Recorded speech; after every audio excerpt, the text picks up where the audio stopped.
Ter 1321. Ito ay malinaw na isang imposibleng gawain.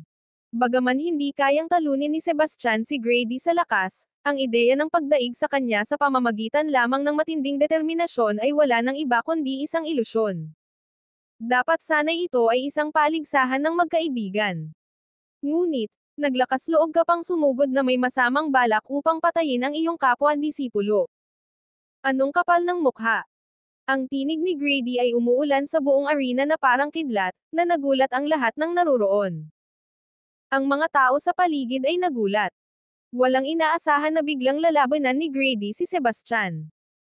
Tiningnan ni Sebastian ang kanyang masamang tingin ng malamig na tingin at sinabi, "Elder Banks, hinihiling ko ang iyong katarungan."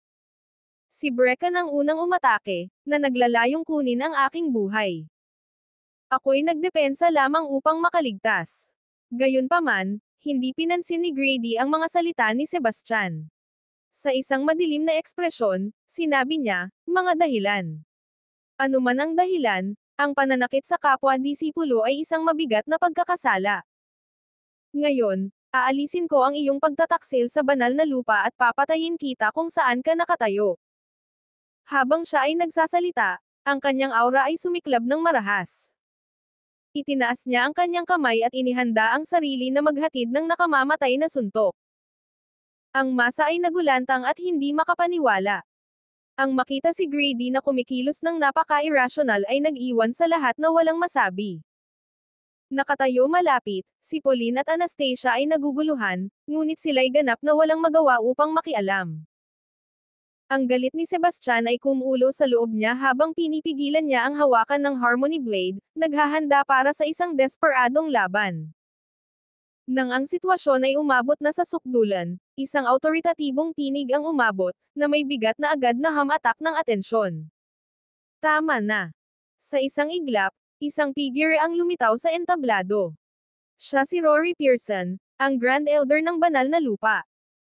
Nang makita ito, natigilan si Grady. Bumwithdraw siya ng kanyang kamay nang may pag-aatubili, kahit na ang kanyang mga mata ay puno pa rin ng galit. Tumingin kay Grady, sinabi ni Rory nang may seryosong tono, "Elder Banks, hindi ka maaaring kumilos ng padalos-dalos. Kung walang masusing imbestigasyon, paano mo maipapaliwanag ang pagtatangkang patayin ang isa sa ating mga disipulo?" Pinipigilan ang kanyang galit, sumagot si Grady, "Mr. Pearson, delikado ang batang ito kung papayagan natin siyang manatili, magiging isang sakunang naghihintay na mangyari." Nagmukhang masungit si Rory ngunit inilipat ang kanyang atensyon kay Sebastian. "Ipaliwanag mo ng detalyado ang lahat ng nangyari," utos niya. Humugat ng malalim na hininga si Sebastian at inilarawan ang mga pangyayari, sinasabi kung paano siya inatake ni Brecken ng nakamamatay na paraan. Pagkatapos makinig, nag-isip si Rory sandali. Pagkatapos, sinabi niya, mukhang makatarungan ang mga ginawa ni Sebastian. "Elder Banks, lumampas ka sa iyong hangganan." Bagaman nagngangalit si Grady sa loob, hindi siya naglakas loob na makipagtalo pa sa harap ni Rory. Sa halip, nagbigay siya ng mapanlikhang titig kay Sebastian. Pagkatapos, humarap si Rory kay Sebastian at sinabi, "Hayaan mo munang magpahinga ang usaping ito. Sa hinaharap, magpakita ka ng higit na pag-iingat. Susundin ko ang iyong payo, Mr. Pearson." "Salamat sa iyong pakikialam," ipinahayag ni Sebastian ang kanyang pasasalamat. Kung hindi dahil sa napapanahong pagdating ni Rory, alam ni Sebastian na maaaring natapos na ang kanyang buhay noong araw na iyon. Tahimik na sinabi ni Rory, "Dapat mong pasalamatan ang banal na birhen. Siya ang humiling sa akin na makialam." Sa mga salitang iyon, umalis siya. Medyo nagulat si Sebastian. Hindi niya inaasahan na darating si Rory sa kahilingan ni Anastasia. Luminggi siya sa kanya at nagbigay ng bahagyang pagtango bilang pasasalamat.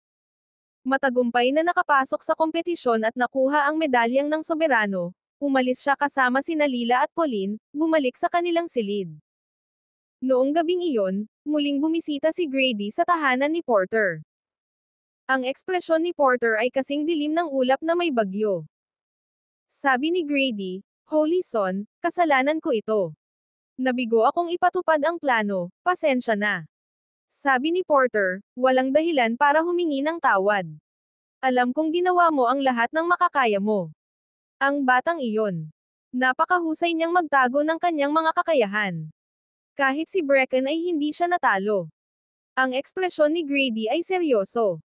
Ang batang iyon ay isang tunay na anomaly. Hindi pa nga siya lesser deity master, pero napakalakas na niya. Kung maging intermediate deity master siya, wala nang makakapigil sa kanya. Malupit na sinabi ni Porter, tama ka. Kaya't kailangan siyang alisin. Mas mabuti kung maalis natin siya sa lalong madaling panahon. Mas mabuti kung ikaw ang baalang humawak nito. Sabi ni Grady, alam na ng lahat na sinubukan ko siyang patayin. Kung atakihin ko siya sa Eclipse Peak, tiyak na mapapansin ako. Madali lang itong ayusin. Sa loob ng 2 araw, magkakaroon ng malaking auction ang Skyward Chamber of Commerce. Dadalo rin ang batang iyon. Kapag lumabas na siya sa sacred ground, maaari ka nang kumilos ng malaya, sabi ni Porter ng may banta. Chapter 13:22. Mr. Wilder, hindi ko inasahan na magiging ganito kalakas ka.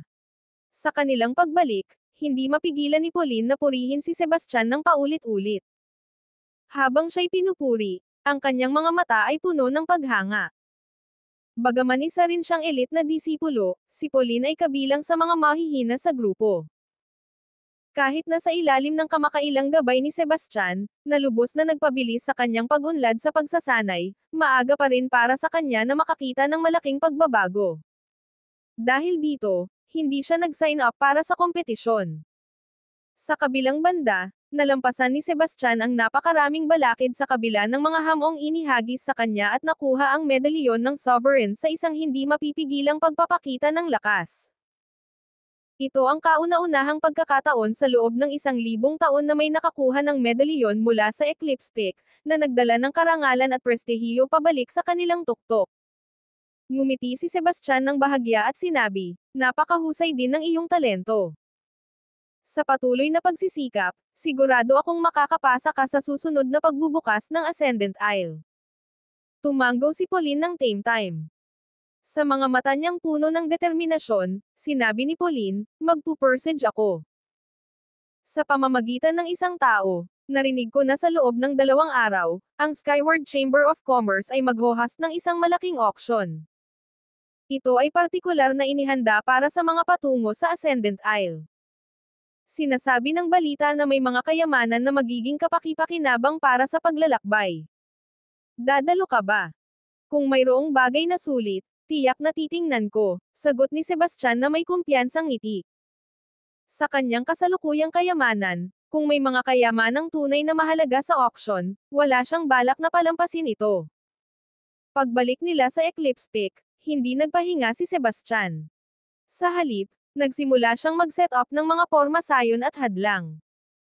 Ang iba pang mga tuktok ay lahat pinatibay ng masalimuot na mga porma sayon at hadlang. Ang pag-access ay nangangailangan ng isang espesyal na token o isang masusing pag-akyat sa mga itinalagang hagdanan. Gayunpaman, ang Eclipse Peak ay isang kapansin-pansing exception. Ito ay ganap na walang proteksyon, na nagpapahintulot sa mga dayuhan na pumasok at lumabas ayon sa kanilang nais. Determinado na ibalik ang dating kaluwalhatian ng Eclipse Peak, hindi nag-aksaya ng oras si Sebastian sa pag-aksyon. Ang pagtatayo ng mga proteksyon na porma sayon at hadlang ang naging pangunahing prioridad niya. Sa kanyang advanced na kaalaman sa mga teknik ng porma sayon, si Sebastian ay may kakayahang lumikha ng mid-tier na porma sayon sa ika-4 na antas. Ang mga porma sayon na kanyang nilikha ay sapat na ang lakas upang mapigilan ang sinuman na nasa ibaba ng 5 bituin na lesser deity master na antas. Habang ang mga depensang ito ay hindi maihahambing sa mga nasa ibang mga tuktok, nagbigay sila ng kinakailangang proteksyon at sumagisag ng isang hakbang pasulong. Nagtrabaho si Sebastian ng walang pagod buong gabi, nag-set up ng 7 killing formations, isang illusionary formation, at isang anti-flight barrier sa paligid ng Eclipse Peak. Pagkatapos, gumawa siya ng 2 access token, na ibinigay niya kina Pauline at Lila. Kinabukasan, umalis siya sa Eclipse Peak upang dumalo sa auction sa Divinopolis. Maaaring nasa pre-lesser deity master stage pa lamang si Sebastian, ngunit ang kanyang bilis ay kasing bilis ng isang ganap na lesser deity master. Ang pagtakbo ng libu-libong milya sa isang araw ay hindi naging hamon para sa kanya. Sa loob lamang ng kalahating oras, nakapaglagay na siya ng ilang daang milya sa pagitan niya at ng Violette Sacred Ground. Habang lumilipad siya sa ibabaw ng isang hanay ng bundok, isang biglaan at nakabibinging pakiramdam ng panganib ang bumalot sa kanya. Nang walang pag-iisip, mabilis siyang gumulong sa gilid sa isang mabilis na pag-iwas. Sa halos eksaktong sandali, isang napakagandang gintong talon ng enerhiya ang bumaba mula sa itaas, tumama sa isang matayog na tuktok sa ibaba. Isang malakas na pagsabog ang umalangaw sa mga bundok habang ang 300 talampakang tuktok ay biglang nahati sa dalawa, na nag-iwan ng isang nakakatakot na tanawin. Sino yan? Tumangala si Sebastian at nakita ang isang matandang lalaki na may payat, halos mahina na pangangatawan na lumalabas mula sa mga ulap. Walang iba kundi si Grady. Labing nagulat si Grady nang makita niyang naiwasan ni Sebastian ang kanyang biglaang enerhiya ng espada. Ikaw ay isang simpleng pre-lesser deity master lamang, ngunit nakaiwas ka sa aking sword energy. Napakabihira. Ang ekspresyon ni Sebastian ay naging malungkot. Elder Banks, ikaw ay isang iginagalang na tao ng banal na lupa. Bakit mo ako aatakehin na isang disipulo? Pinagtagpo ni Grady ang kanyang mga kamay sa likod at dahan-daang bumaba. Sa sandaling iyon, malamig at may kapangyarihan ang kanyang asal. Sa least alam mo ang iyong kawalang kabuluhan. Kung alam mo ang iyong lugar, bakit mo pa pinapangahas ang labanan ang banal na anak? Hindi ko kailanman sinuwi ang banal na anak. Siya ang sumusubok na pumatay sa akin. Sagot ni Sebastian. Ang dahilan ay hindi mahalaga. Kung ang banal na anak ay nagnanais ng iyong kamatayan, kailangan mong mamatay. Sagot ni Grady. Sa sandaling iyon, isang nakabibinging aura ng pagpatay ang sumiklab mula sa kanya. Chapter 13:23. Pumutok ang galit ni Sebastian habang sumisigaw siya, ikaw ang pangalawang elder ng Sacred Ground. Bakit ka magpapakababa para maging alalay ng Holy Son? Anong karapatan mong tawagin akong aso? Sigaw ni Grady, sumabog ang kanyang galit. Isang salita lang ng banal na anak, susunod ka ng walang tanong. Pinaglaruan mo ang mga resulta noong kompetisyon, at ngayon nandito ka para patayin ako. Kung hindi ka isang alaga, ano ka? Sagot ni Sebastian na may malamig na pang-aasar. Ikaw, walang modo. Kinasusuklaman mo ang sarili mo. Sumiklab ang galit ni Grady habang siya'y sumugod gamit ang kanyang palad mula sa malayo. Sa paglabas ng kanyang suntok mula sa palad, isang nakakatakot na alon ng enerhiya ang sumalubong kay Sebastian, umuugong sa hangin na may sapat na lakas upang baluktutin ang nakapaligid na espasyo.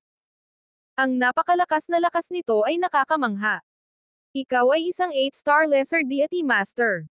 Agad na napagtanto ni Sebastian ang laki ng lakas ni Grady. Agad niyang ginamit ang Phantom Stride, at bahagyang nakaiwas sa atake.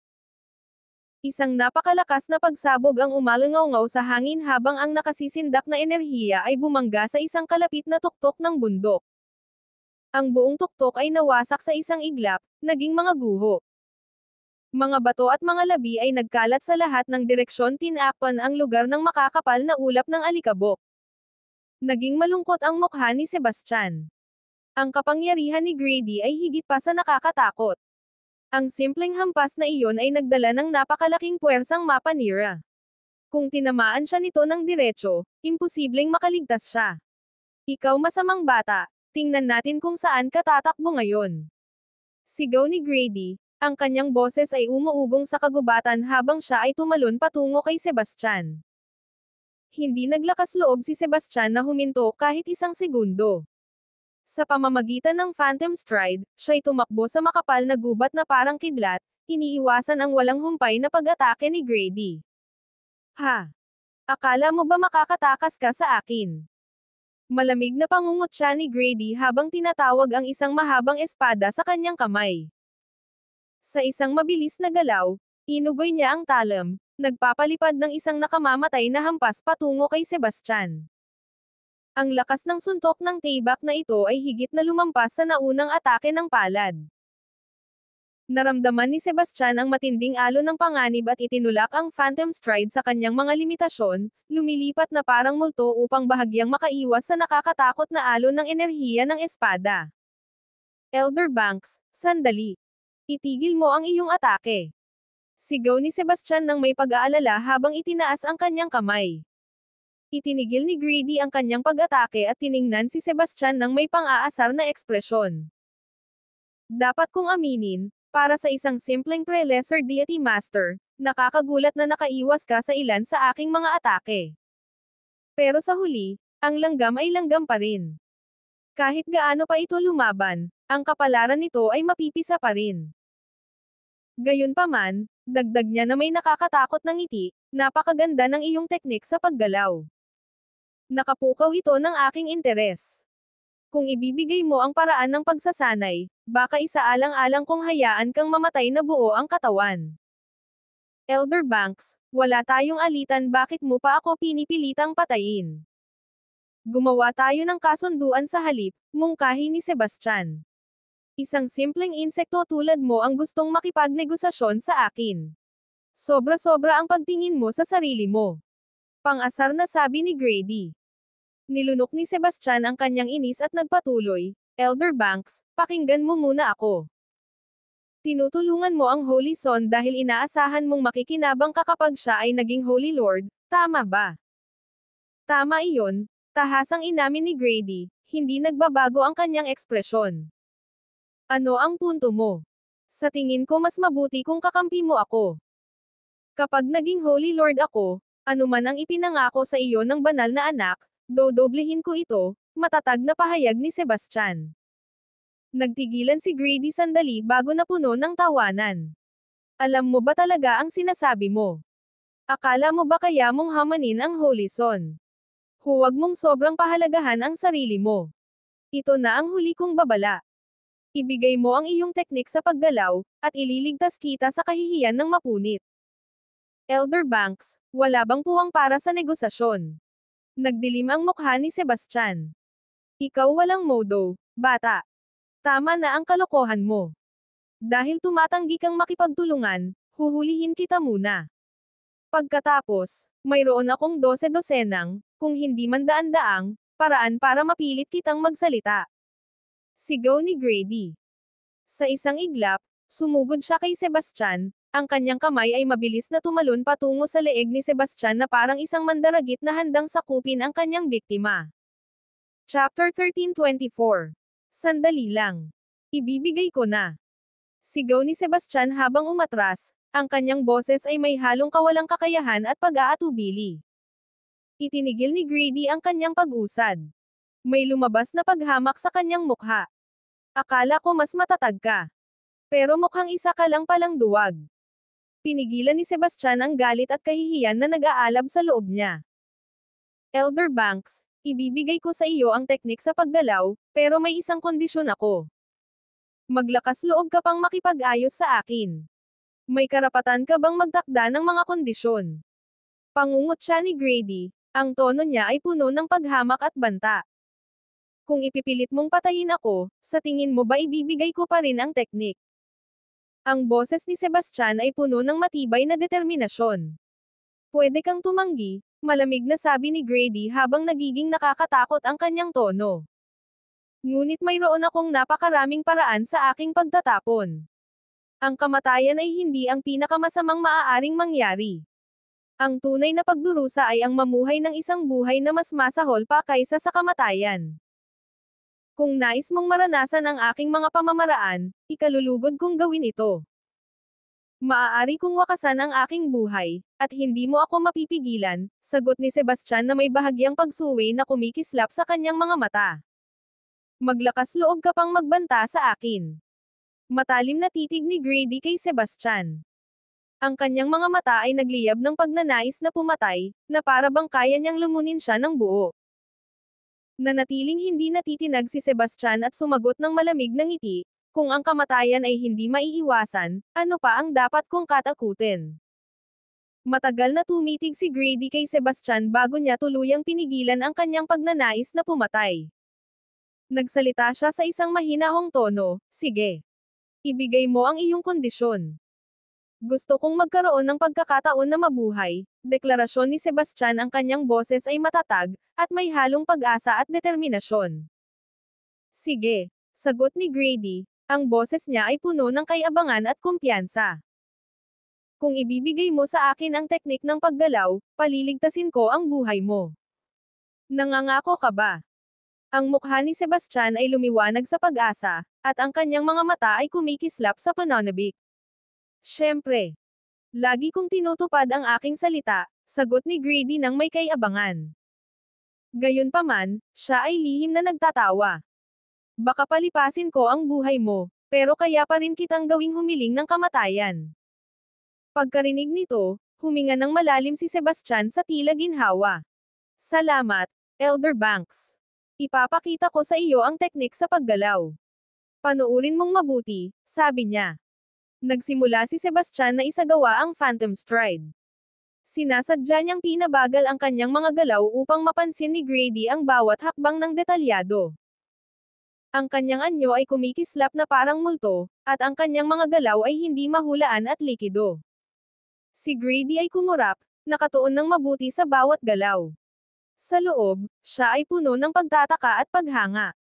Ang Phantom Stride ni Sebastian ay hindi may kakailan na napakaganda lampas pa sa karaniwang teknik ng paggalaw. Malinaw na umabot na ito sa antas ng isang banal na teknik. Ang problema lang ay masyadong mababa ang antas ng pagsasanay ni Sebastian upang maipamalas ang buong potensyal nito. Bilang isang 8-star Intermediate Deity Master, napagtanto ni Grady na ang pagmaster sa teknik na ito ay halos magiging hindi matatalo laban sa mga kalaban na may katulad na lakas. Samantala, si Sebastian ay kumilos ng walang kahirap-hirap. Minsan siya'y sumusulong, minsan siya'y umatras, umiikot pakaliwa at pakanan, at ipinapakita ang bawat masalimuot na detalye ng Phantom Stride. Bawat galaw ay parehong makapangyarihan at marikit, nakakamangha sa kanyang kagandahan. Maingat na pinanood ni Grady, sinisiguradong wala siyang mamimiss. Ang kanyang mga mata ay kumikislap sa kasakiman at kasabikan na parang siya ay nakatagpo ng napakahalagang kayamanan. Upang matiyak na lubos na maunawaan ni Grady ang teknik, inulit ni Sebastian ang pagkakasunod-sunod sa pangalawang pagkakataon bago siya tuluyang huminto. Lumingon siya kay Grady at tinanong, "Elder Banks, na-memorize mo na ba lahat?" Tumanggo si Grady na may kasiyahang ekspresyon. "Oo. Magaling. Dahil natutunan mo na ito, aalis na ako," sabi ni Sebastian, naghahanda ng umalis. Ngunit pagliko niya, ang mga labi ni Grady ay yumarko sa isang nakakatakot na ngiti. "Sinabi ko bang pwede kang umalis?" Chapter 1325. "Elder Banks, ano ang ibig mong sabihin dito? Nangako kang hindi mo ako papatayin." Ang boses ni Sebastian ay puno ng galit. Si Grady ay ngumiti ng malamig. "Talaga, nangako akong hindi kita papatayin. Lagi kong tinutupad ang aking salita. Pero kahit na makakaligtas ka sa kamatayan, hindi ka makakaligtas sa parusa. Ano ang balak mong gawin?" Tanong ni Sebastian nang may pagdududa habang ang kanyang mga mata ay kumikislap sa pagbabantay at pagkabahala. Si Grady ay ngumisi ng may pang-aasar. "Inutusan ako ng Holy Son na patayin ka. Pero dahil ibinigay mo ang teknik sa paggalaw, paliligtasin ko ang iyong buhay. Gayunpaman, kailangan kong sirain ang iyong pagsasanay at putulin ang iyong mga paa at kamay. Kung hindi, hindi ko maipapaliwanag ito sa banal na anak." Agad na nalungkot ang mukha ni Sebastian. "Para-alin ang aking pagsasanay. Basagin ang aking mga kamay at paa. Mas mabuti pang patayin mo na lang ako. Maglakas loob kang makipag-ayos sa akin, maliit na daga. Ang pagpatay sa iyo ng diretso ay masyadong maawin. Gusto kong mabuhay ka at magdusa." Sa mga salitang iyon, naghanda si Grady na umatake. Sa isang iglap, umatras si Sebastian at itinulak ang Phantom Stride sa mga hangganan nito, umatras ng ilang dosenang talampakan sa isang malabong galaw ng multo. Ang kanyang anyo ay kumikislap at nawawala sa paningin na parang isang multo. Ang ekspresyon ni Grady ay nanatiling puno ng paghamak. Bagaman ang Phantom Stride ni Sebastian ay tiyak na napakaganda, kulang ito sa suporta ng mas mataas na pagsasanay. Si Grady ay tiwala na kahit na tumakas si Sebastian ng ilang minuto, madali pa rin niya itong mahuhuli. Habang si Grady ay handang habulin, ang mga labi ni Sebastian ay yumarko sa isang mahiwagang ngiti. Mabilis na tinapakan ni Sebastian ang lupa ng walang babala. Sa isang malakas na pagsabog, isang alon ng makapangyarihang enerhiya ang kumalat mula sa lugar ng epekto, tumatawid ng diretso kay Grady. Si Grady ay humalaklak.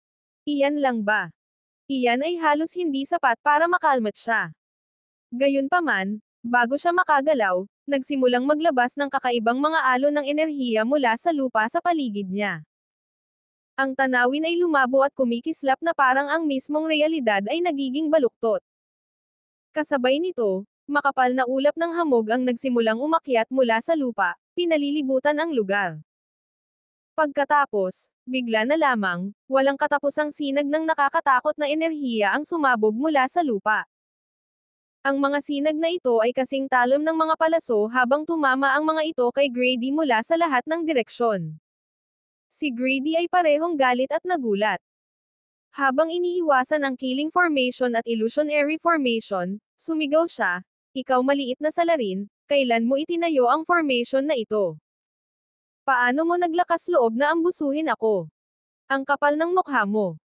Ang kanyang boses ay puno ng galit at kawalang paniwala. Akala mo ba na kaya akong patayin ng isang matandang hampas lupa tulad mo? Magpatuloy ka sa panaginip. Ang tono ni Sebastian ay puno ng pang-aasar at paghamak. Humalaklak si Grady ng malamig. "Ikaw, batang ito, isang simpleng antas-apat na killing formation at illusionary formation. Akala mo ba talaga na kaya nitong pigilan ako? Ang tanga mo. Panuurin mo akong sirain ito." Sa isang galit na sigaw, naglabas si Grady ng nakakatakot na pagsabog ng enerhiya mula sa kanyang katawan. Ang kanyang mga kamay ay kumilos ng mabilis, bumubuo ng masalimuot na mga selyo habang siya ay bumibigkas ng mga incantation. Isang serye ng mga ron ang lumitaw sa harap niya, nagtipon-tipon at naging isang napakalaking ron shield. Ipinagpag ni Grady ang kalasag sa killing formation na may malakas na tunog. Ang porma sayon ay agad na nagkabasag. Walang pag-aalinlangan, nagcast siya ng isa pang makapangyarihang spell, na nagdulot ng isang liwanag na nagpal-ayes din sa ilusyonaryong porma sayon. "Ikaw, matandang gago, ito ang tunay na regalo na inihanda ko para sayo." Sigaw ni Sebastian, ang boses niya ay puno ng pang-aasar. Halos sabay na sabay sa pagwasak ni Grady sa porma sayon, inihagis ni Sebastian ang 10 espesyal na dinisenyong bomba sa kanya.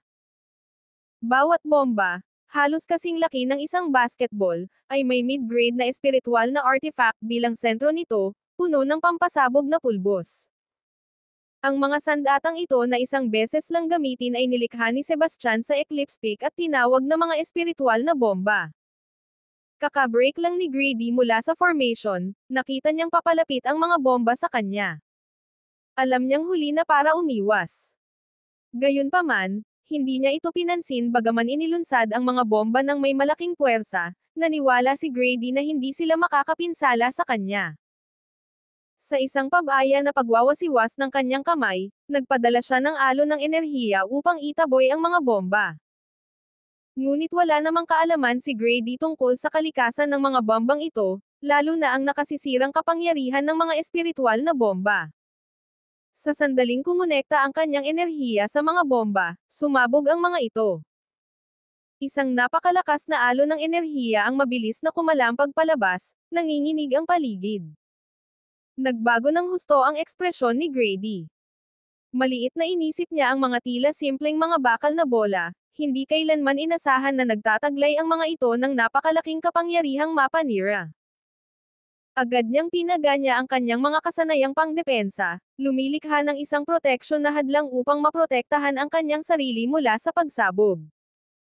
Gayunpaman, ang lakas ng pagsabog ay labis na nakakapanghina habang winasak nito ang kanyang mga depensa at itinapon siya pabalik. Nang makita ni Sebastian na nawasak si Grady, sumiklab ang kanyang puso sa kasiyahan. Alam niyang ito na ang kanyang pagkakataon. Nang hindi nag-aksaya ng sandali, inactivate niya ang Phantom Stride, ang kanyang anyo ay naging malabo habang siya ay tumakbo patungo kay Grady. Chapter 1326.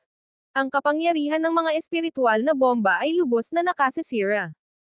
Nang sabay-sabay na sumabog ang lahat ng 10, ang epekto nito ay sapat upang magdulot ng nakamamatay na banta sa sinumang nag-uukit na mas mababa sa 5 bituin Intermediate Deity Master. Bagaman si Grady ay isang 8 bituing Intermediate Deity Master, ang kanyang posisyon ay nanganganib.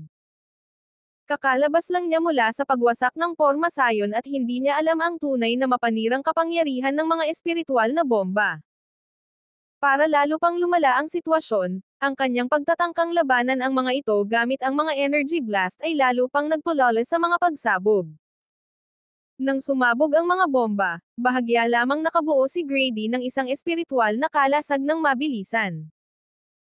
Ang limitadong lakas ng depensa nito ay halos agad na napuno, at ang pagsabog ay itinapon siya ng ilang talampakan palayo, na nag-iwan sa kanya ng malubhang pinsala. Panahon na para mamatay ka. Inaktibo ni Sebastian ang Phantom Stride at itinulak ang kanyang bilis sa pinakamataas na limitasyon. Sa isang iglap, nilapitan niya si Grady. Tumalon siya sa hangin at ibinaba ang kanyang Harmony Blade ng buong lakas. Akala mo ba na kaya akong patayin ng isang katulad mo? Pang-aasar ni Grady. Sa kabila ng kanyang malubhang mga sugat, tumanggi siyang tingnan ang isang simpleng Pre-Lesser Deity Master bilang banta. Bumunot siya ng suntok patungo kay Sebastian, naglalabas ng alon ng nakakatakot na enerhiya.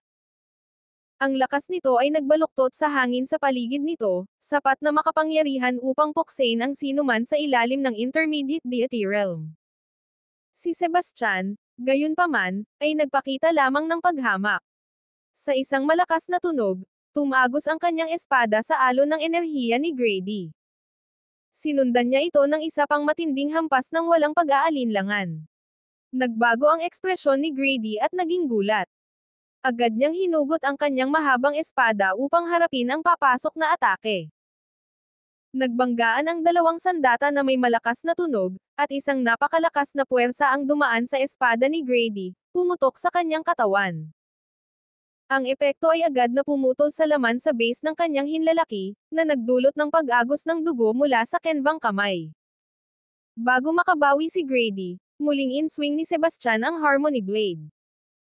Isang kislap ng malamig na bakal ang kumislap sa hangin, at sa isang mabilis na galaw, ang braso ni Grady ay nahiwalay mula sa kanyang katawan. Ah! Sumigaw si Grady ng matinis habang dumadaloy ang dugo mula sa naputol na bahagi ng kanyang braso na parang fountain, binabasa ang lupa sa ilalim niya. Si Grady ay napuno ng pagkabigla at hindi makapaniwala. Hindi niya kailanman naisip na bilang isang 8 bituing Intermediate Deity Master, matatalo siya ng isang simpleng Pre-Lesser Deity Master. Bilang dagdag sa kahihiyan, nawalan siya ng isang braso. Ito ay isang hindi mapapasanang kahihiyan. Sino ka ba? Ang maputlang mukha ni Grady ay nagbago sa halo ng sakit at takot. Ang kanyang boses ay nanginginig habang tinanong niya, paano mo nagagawang magkaroon ng ganitong nakakatakot na lakas? Mula sa kanilang naunang laban, napagtanto ni Grady na si Sebastian ay hindi isang karaniwang kalaban. Ang binata ay malinaw na isang nakatagong maestro, isang tao na mas nakakatakot pa kaysa kay Porter mismo. Sebastian ay ngumisi ng may pang-asar. Kung sino ako ay hindi mahalaga. Ang mahalaga ay mamamatay ka ngayon. Nang hindi naghintay ng sagot, muling inihampas ni Sebastian ang kanyang Harmony Blade, naglunsad ng isang tiyak na atake. Alam ni Grady na wala siyang laban kay Sebastian. Pinipigilan ang sakit sa pamamagitan ng pagngangalit ng kanyang mga ngipin, siya'y lumingon at tumakas sa kawalang pag-asa. Susubukan mong tumakas. Walang pagkakataon. Ungol ni Sebastian habang ang kanyang boses ay umuukit ng determinasyon. Sa isang hakbang ng kanyang Phantom Stride, agad niyang pinabilis ang distansya. Si Grady, na malubhang na sugatari at walang isang braso, ay hindi makapagpanatili ng kanyang karaniwang bilis. Si Sebastian ay mabilis na humahabol sa kanya. Nang mapagtanto na walang silbi ang pagtakas, biglang huminto si Grady at humarap sa kanyang humahabol. Sebastian, pag-usapan natin ito. Ibigay mo ang mga kondisyon mo. Makukuha mo ang kahit anong gusto mo, huwag mo lang akong patayin. Basta't. Dahan-daang umuusad si Sebastian habang kumikislap ng nakakatakot ang kanyang Harmony Blade. Ang buong aura niya ay naglalabas ng lamig ng nalalapit na kamatayan. Binibigyan na kita ng pagkakataon noon. Sinayang mo ito. Si Grady ay umatras, sinusubukang mapanatili ang distansya. Kasalanan ko. Hindi ko nakilala ang isang tunay na makapangyarihan nang makita ko ito. Hindi ko kailanman inisip na ganito kalakas ang iyong lakas. Ngayon na naiintindihan ko na, pakiusap, patawarin mo ako. Pangako ko na ay lalaan ko ang aking sarili sa pagsuporta sa iyo. Tutulungan kitang umakyat bilang Holy Son. Tumawa si Sebastian ng may kadiliman. Kung gusto kong maging Holy Son, akin na iyon. Bakit ko pa kailangan ng tulong mo? Lalong naging nagmamadali ang boses ni Grady. Sebastian, hindi may kakaila ang iyong lakas, pero minamaliit mo ang hirap ng pagkuha ng posisyong iyon. Porter ay hawak ang titulong Holy Son sa loob ng maraming taon, na may hindi mabilang na matatandang sumusuporta sa kanya. Mag-isa, hindi mo siya kayang labanan. Pero kasama mo ako, maaari kong hikayatin ang ibang matatanda na sumuporta sa iyong layunin. Magagawa nating pabagsakin siya ng magkasama.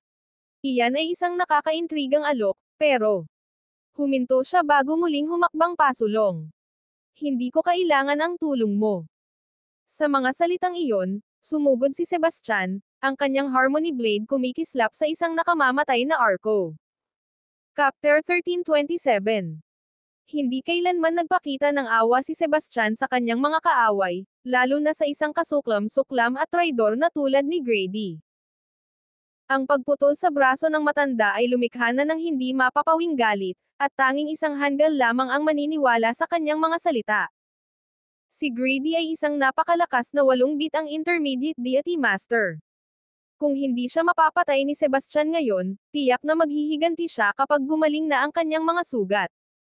Akala mo ba madali mo lang akong mapapatay? Sigaw ni Grady, tinipon ang natitirang lakas upang makabawi. Gayunpaman, ang kanyang mga sugat ay nagdulot sa kanya ng matinding kawalan ng kalamangan, at mabilis na tumagos ang talon ni Sebastian sa kanyang tiyan.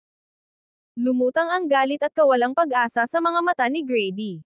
Ikaw walang kwentang bata. Ako ang pangalawang nakatatanda ng Sacred Ground. Kung papatayin mo ako, hindi ka palalampasan ng Holy Son, at hahanap-hanapin ka ng Sacred Ground. Sebastian ay ngumiti ng malamig. Maraming beses na akong nilapastangan ng banal na anak. Balang araw, haharapin ko siya. Tungkol naman sa banal na lupa, hindi nila gugugulin ang kanilang oras sa paghihiganti para sa isang patay na tao kapag isa ako sa kanilang mga pinaka-espesyal na disipulo. Bukod dito, walang makakaalam kung ano ang nangyari dito ngayon. Walang pag-aatubili, inugoy ni Sebastian ang kanyang espada, pinugutan si Grady ng ulo sa isang mabilis at tiyak na hampas. Pagkatapos, inabot ni Sebastian ang singsing na imbakan ni Grady at kinuha ang kanyang nahulog na espada. Ito ang nakatakdang sandata ni Grady, isang mataas na antas na espiritual na artepakto. Bagaman ang mga nakatakdang sandata ay kilalang mahirap gamitin ng iba, nakita ni Sebastian ang potensyal nito. Ang mga materyales lamang ay napakahalaga, at balak niyang ipa-reforge ito. Matapos ang isang huling sulyap sa bangkay ni Grady, umakyat si Sebastian sa kalangitan, nawawala sa abot tanaw. Hindi nagtagal matapos umalis si Sebastian, isang mabangis na halimaw, na nahikayat ng amoy ng dugo, ay natagpuan ang labi ni Grady at tinangkang kainin ang katawan. Ganoon ang malupit na katotohanan para sa maraming mga cultivator, ilan lamang ang nagkaroon ng mapayapang wakas. Kailangang palaging lumakas upang makaligtas at umangat sa lahat ng iba. Iyon ang tanging paraan upang makaligtas sa malupit na kapalarang naghihintay sa karamihan. Ang Divinopolis ang kabisera ng Thousandfold Empire at ang pinakamalaki at pinakaabalang lungsod sa buong katimugang rehiyon. Nang unang dumating si Sebastian sa Divinopolis, namangha siya sa kadakilaan ng lungsod. Ang mga matataas na skyscraper ay nakahanay sa skyline. Ang mga kalye ay puno ng walang katapusang daloy ng mga karwahe, at ang abala at gulo ng mga tao ay lumikha ng isang atmosfera ng tuloy-tuloy na kasiyahan.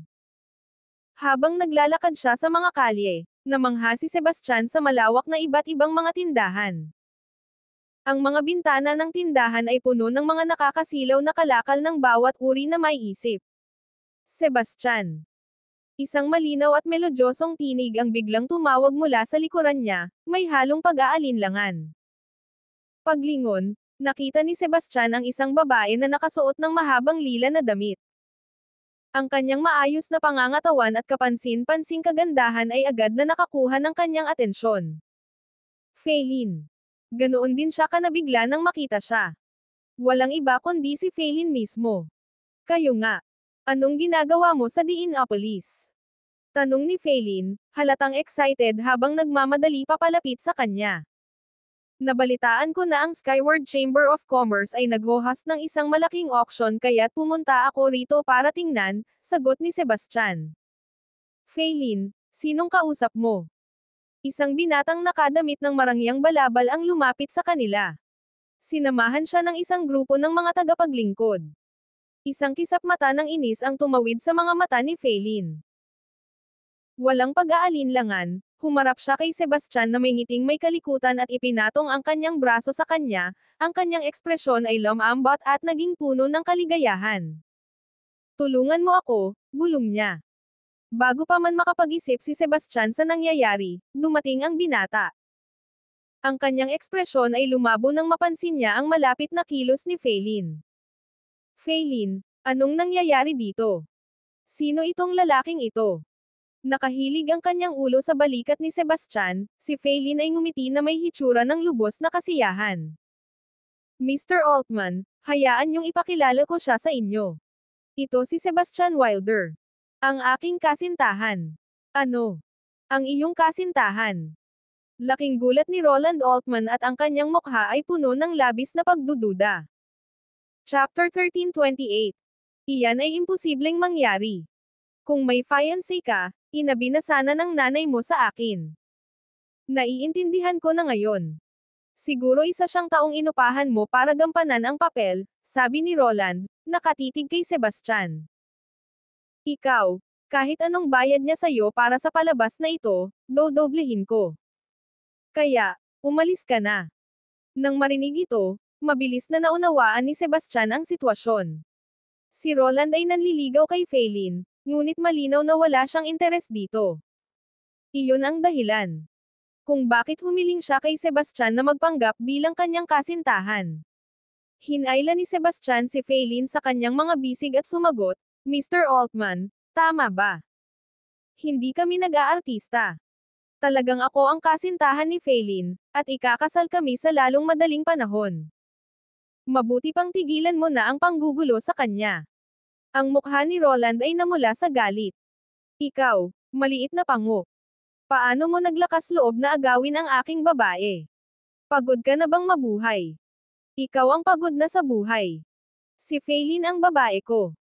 Mabuti pang umalis ka na, malamig na sabi ni Sebastian. Sinasabihan mo akong umatras. Ang tapang mo. Alam mo ba kung sino ako? Snarl ni Roland. Ang kanyang ekspresyon ay puno ng pagnanasa ng pagpatay.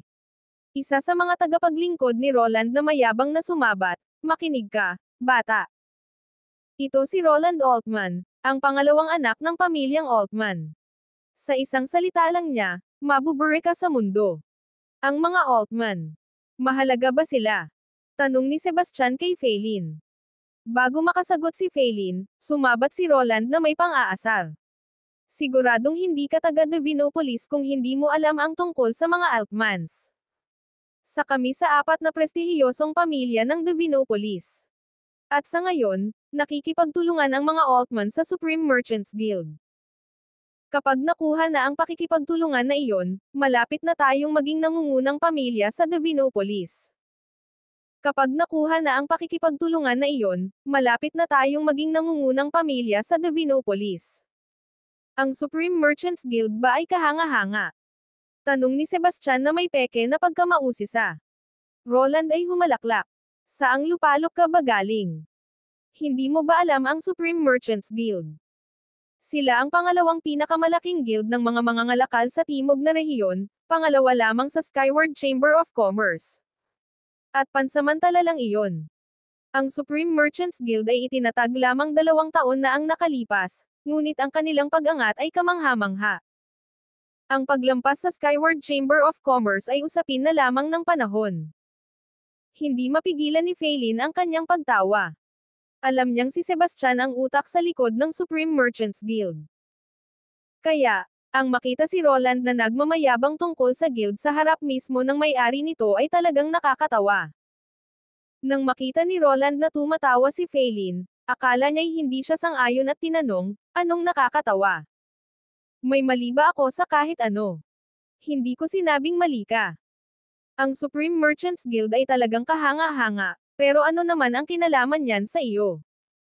Sumagot si Feilin. Siyempre, may kinalaman ito sa akin, proudly na sinabi ni Roland. Kasalukuyang nakikipag-ayos ang mga Altman sa isang malalim na pakikipagsosyo sa Supreme Merchants Guild.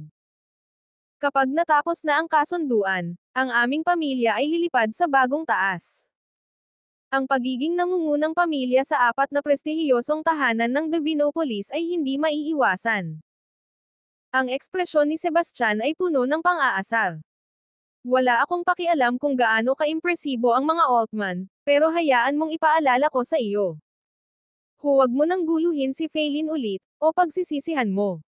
Huwag mo nang guluhin si Feilin ulit, o pagsisisihan mo. Pumula ang mukha ni Roland sa galit.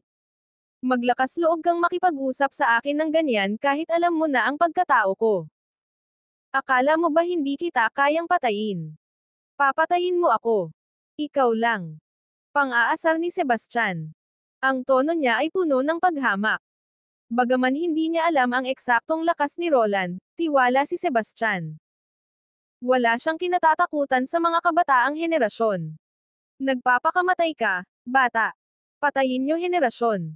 Kabanata 1329. Sebastian ay ngumiti ng malamig.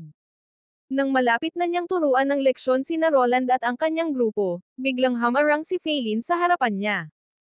Huminto ka. Utos niya. Nagatubili ang mga gwardya ng Altman.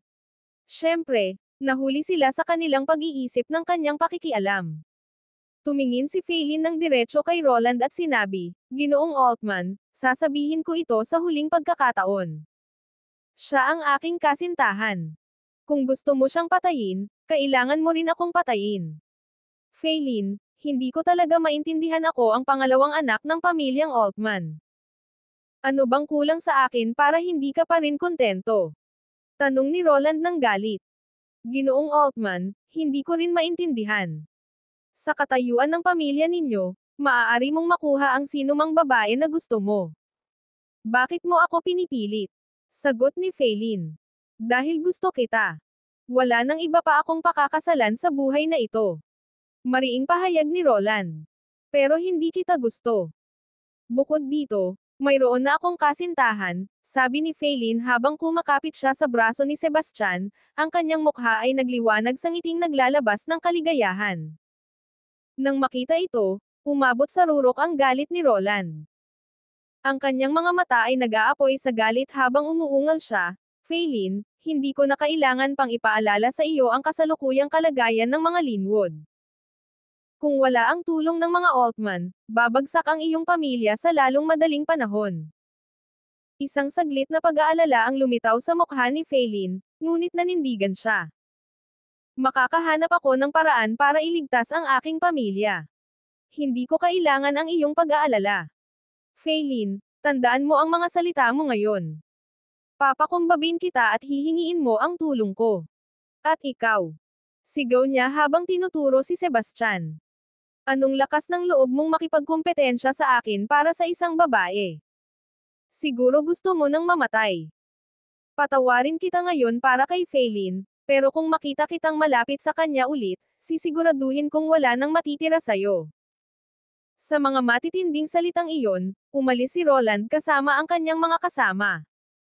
Pagkaalis nila, binitiwan ni Feilin ang braso ni Sebastian. Ang kanyang mga pisngi ay namumula na nagbigay sa kanya ng isang kaakit-akit na hitsura. Pasensya na at nadamay ka pa dito. Hindi na tayo dapat magkita, sabi niya ng mahina habang umiikot upang umalis. Hinawakan ni Sebastian ang kanyang braso at sinabi, "Tinatakbuhan mo ako pagkatapos mo akong gamitin.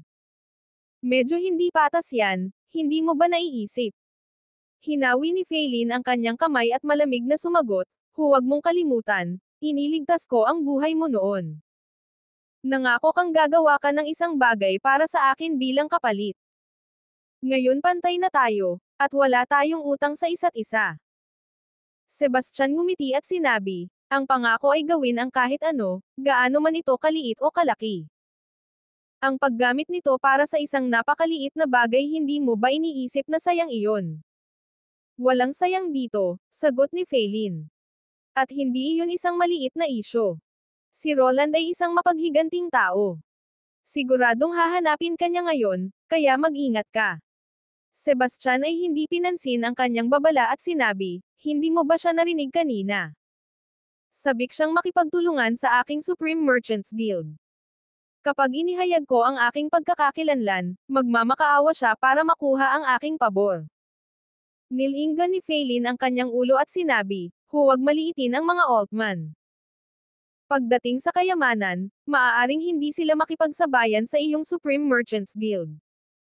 Pero pagdating sa lakas militar, kahit ang iyong Supreme Merchants Guild o ang The Crown Dominion ay hindi makakapantay sa kanila. Marami ang mga miyembro ng Altman sa Violet Sacred Ground, at isa sa kanila ay isang elder pa ng Sacred Ground. Kung makikipagtulungan ang iyong guild sa mga Altman, magiging panalo para sa lahat. Kung lalabanan mo sila, hindi ito magtatapos ng mabuti para sa iyo." "Anong klaseng problema ang kinakaharap ng mga Linwood?" tanong ni Sebastian nang may pag-usisa. "Ang mga isyu ng pamilya namin ay wala kang pakialam," matigas na sinabi ni Feilin. "Huwag mo lang kalimutan ang babala ko. Si Roland ay isang mapanlinlang na tao. Dahil hindi niya alam ang tunay mong pagkatao, malamang na maghahanap siya ng ibang tao para habulin ka. Mag-ingat ka." Chapter 1330. Sebastian ay ngumiti ng may kumpiyansa at sinabi, "Walang dahilan para mag-alala ka sa akin. Hindi kayang banta-bantaan ako ng mga hanggal na iyon." Nang marinig ito, mabilis na sumagot si Feilin, "Sebastian, alam kong kahanga-hanga ang iyong lakas, at marahil hindi kayang tapatan ng mga taong iyon kanina ang iyong lakas. Pero hindi naging isa sa apat na prestihiyosong pamilya ng Divinopolis ang mga Altman ng walang dahilan. Marami silang malalakas na miyembro sa kanilang pamilya, kabilang ang ilang intermediate deity masters. Huwag mong maliitin sila. Mag-relax ka. Mag-iingat ako. Sa pamamagitan ng paraan, ano bang talagang nangyayari sa mga Linwood? Sabihin mo sa akin, at baka makatulong ako." Si Feilin ay halatang naguguluhan. Ang kanyang ekspresyon ay tila nahahati. Sa huli, malamig niyang sinagot, "Wala kang kinalaman sa mga problema ng pamilya namin. Hindi mo kailangang makialam." Sa mga salitang iyon, siya'y lumingon at umalis. Bagaman pumasok sa kanyang isipan ang paghingi ng tulong kay Sebastian, tinanggihan din niya ito. Ang mga Linwood ay kasalukuyang humaharap sa isang napakalaking krisis, at ayaw niyang isangkot si Sebastian sa kanilang gulo. Makaraan ng kaunti, dumating si Sebastian sa sangay ng Divinopolis ng Supreme Merchants Guild. Sa kanyang gulat, naroon din si Roland. Nang makita ni Roland si Sebastian, bahagyang lumiwanag ang kanyang mukha nang mapagtanto niyang wala si Feilin sa tabi nito. Gayunpaman, naglakad pa rin siya patungo rito. "May lakas ka ng loob na sundan ako, bata. May lakas ng loob ka pang sumunod sa akin, bata. Sinusundan ka." Sebastian ay sumagot na may mapanlait na ngiti. "Baka nagbibiro ka. Hindi ka naman talaga kagandahan. Bakit ko naman gugugulin ang oras ko sa pagsunod sa'yo? Mag-ingat ka sa tono mo kapag kausap si Ginoong Altman. Pagod ka na bang mabuhay?" Bulyo ng isa sa mga tauhan ni Roland. Malinaw na hindi interesado si Sebastian na makipag-argumento sa kanilang kalokohan, kaya't humarap siya para umalis. Ngunit mabilis na hinarang ni Roland at ng kanyang mga kasama ang kanyang daraanan. Hindi ito lugar para sa mga katulad mo. Umalis ka. Malamig na utos ni Roland. Isang kisap mata ng malamig na determinasyon ang tumawid sa mga mata ni Sebastian, ngunit nang maalala na ito ang kanyang sariling guild ng mga mangangalakal, pinigilan niya ang sarili. Sa malamig na tono, sumagot siya, ito ang Supreme Merchants Guild. May karapatan akong nandito, at wala kang pakialam dito. Binata, huwag mong isipin na maaari kang kumilos ng walang ingat dahil pinoprotektahan ka ni Feilin. Pang-aasar ni Roland. Kung gusto kitang patayin, kahit ang mga Diyos hindi makakapigil sa akin. At huwag mong isipin na hindi ko alam isa ka lang aktor na kinuha ni Feilin para magpanggap na fiancé niya. Tingnan mo ang sarili mo, nakadamit ng basahan. Hindi ka nga karapat-dapat na buhatin ang aking mga sapatos. Magpalipat ka, o huwag mong sisihin ako kung maging bastos ako, babala ni Sebastian sa mababa at matatag na boses. Hindi ako gagalaw kahit kaunti. Anong magagawa mo tungkol dito? Pang-aasar ni Roland, luno ng provokasyon ang kanyang mukha. Kung humihingi ka ng suntok, masaya akong ibigay iyon, sagot ni Sebastian habang nakanganga ang mga kamao. Nang malapit na niyang turuan ng leksyon si Roland, isang kaakit-akit na babae ang lumapit sa kanila. Ang kanyang boses ay matalim at may utos habang sinabi niya, sino ang may ganang magdulot ng ganitong gulo dito? Ako ito. Ipinahayag ni Roland ng may kaiabangan habang itinutukod ang kanyang dibdib. Kung hindi si Ginoong Altman, sabi ng babae, agad na naging mapagpanggap ang tono. Mabilis Lai ang lumapit na may mapagpuring ngiti. Ano ang dahilan ng pagpunta mo rito ngayon? Kailangan ipaliwanag ng inyong Supreme Merchants Guild ang sarili nito, sigaw ni Roland. Bakit ninyo pinapayagan ang mga hindi kilalang tao? Binababa nito ang inyong prestihiyo. Riff-raff. Ang babae, isang manager na nagngangalang Gemma Thatcher, humarap kay Sebastian at sinuri siya mula ulo hanggang paa. Nakita ang kanyang simpleng kasuotan at kawalan ng anumang engkantadong damit, siya'y tumawa ng malakas. Hindi ito lugar para sa mga katulad mo. Lumayas ka agad. Tumawa ng mapait si Sebastian. Mas natuwa siya kaysa nagalit. Isang negosyo ito na bukas sa publiko. Bakit hindi ako dapat payagan pumasok? Hindi nag-atubiling latin pa siya ni Gemma. Ito ang Supreme Merchants Guild. Wala kang karapatan dito. Umalis ka na ngayon, o ipapapaalas kita. At sino ang nagbigay sa iyo ng kapangyarihang magpasya kung sino ang maaaring pumasok? Mula kailan nagdiskrimina ang Supreme Merchants Guild sa kanilang mga customer? Matalim na tanong ni Sebastian. Bagaman walang nakikitang aura si Sebastian, biglang napuno ng hindi nakikitang presyon ang hangin, na nagdulot ng pag-aalala sa lahat. Naramdaman ni Gemma ang panginginig na tumakbo sa kanyang gulugod at natigilan sandali, ngunit mabilis niyang tinakpan ang kanyang takot ng galit. Anong karapatan mong magdulot ng gulo sa Supreme Merchants Guild? Mukhang may gusto kang mamatay. Luminggi siya sa mga gwardya na malapit at inutusan, dumating kayo rito at basagin ang mga binti ng hanggal na ito bago siya itapon.